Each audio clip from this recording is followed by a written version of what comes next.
C'est un stade, Pierre Claver-Divongui, plongé dans le recueillement qui a servi de décor à ce dernier rendez-vous. Ce vendredi 5 juin 2026, le rectangle vert n'accueillait pas de match, mais les larmes et les souvenirs de toute une communauté. Amis, parents, connaissances, mais aussi figures du sport, de la culture locale, tous ont tenu à saluer la mémoire de Jean-Franck Thiango. Pendant plus de 2 décennies, cet homme de l'ombre a veillé sur les installations électriques de ce temple du football port-gentillet. Un travailleur infatigable, unanimement décrit comme un homme plein de vertus, d'une bonté et d'une discrétion absolue.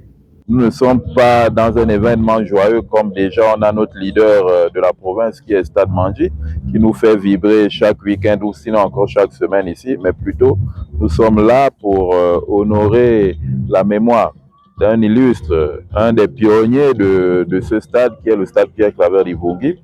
Voilà, nous sommes venus avec toutes les associations existantes sur le plan footballistique de la province, venir rendre un vibrant hommage à notre illustre disparu. Pas son historique, mais je sais que il a fait tout son temps ici au stade Pierre Claver-Divongui. Et pour la petite histoire, moi je suis un ancien arbitre international. Avant d'arriver à l'international, j'ai commencé mes classes d'arbitrage depuis l'élève arbitre jusqu'à être international. Et j'ai vu Papa Franck Thiango toujours dans ce stade et au milieu toujours de notre football. Alors, comment nous nous sommes pris? Il faut dire que la Ligue est une institution organisée. Quand on perd une icône comme la personne de Papa Franck Thiango, on ne pouvait pas rester indifférent si ce n'est que organiser des obsèques honorables pour lui. Donc nous nous sommes rapprochés des autorités, nous nous sommes rapprochés de la famille et nous avons fait savoir notre désir d'accompagner notre papa dignement. Dans les tribunes comme sur la pelouse, l'émotion est palpable. Pour ceux qui l'ont côtoyé au quotidien, le vide laissé par sa disparition est immense. Les témoignages se succèdent unanimement sur la rigueur et la chaleur humaine du septuagénaire. Je suis ancien arbitre fédéral et président de la commission provinciale des arbitres. Plus de 10 ans, je suis là avec cette commission et je suis toujours là dans la commission, dans le cadre des enfants.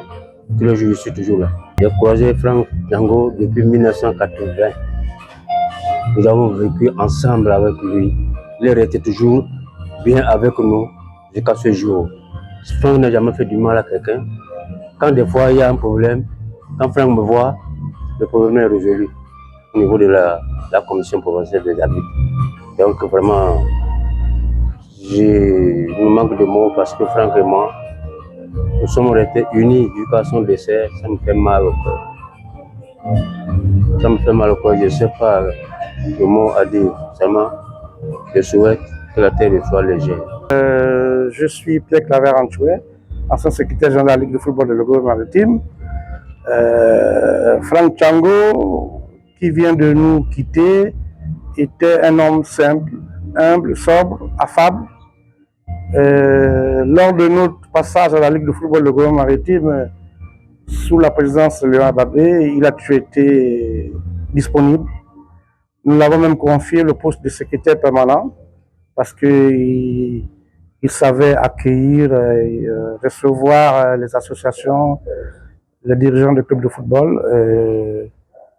Nous sommes tous affligés par ce décès et le monde footballistique de Logos-Maritime reste sans mots par rapport à ce décès.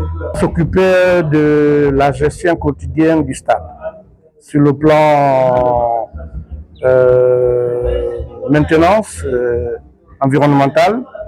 Et quand nous étions à la Ligue, Franck traçait même le stade pour les matchs amicaux internationaux.